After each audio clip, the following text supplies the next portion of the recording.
হতিন 3 দিন আমার জামাই নিলি ফিরাই দিলি না। হতিন 3 দিন হতিন আমার জামাই লইয়া আমার চোখের সামনে দিয়া ঘরের ভিতর ঢুকে যায়, ফাইটা যায় আমার বুকটা, ফাইটা যায়, ফাইটা যায় আমার বুকটা, ফাইটা যায়।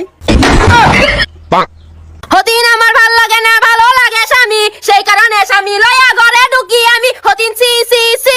Oh no no জামাইকে no! চিনলি, নিজেকে চিনলি, আমাকে চিনলি না। সি সি সি রে হতিন সি, সি সি সি রে হতিন সি রে, সি রে সি। থু। হতিন কালাসান কি মায়া লাগাইছো, তাবিজ কবজ কইরাই আমার জামাই গাইরা নিছো। এক ফু। এ যা হতিন, কি কস তুই? আমার জামাই তুই গায়রা নিছস? তুই কি কস আমারে? কি কস? আমি কস কি তুই? গাবারে আমারে তুই কস? ফাইনাল ভাই, বুঝছস না আমারে? अरे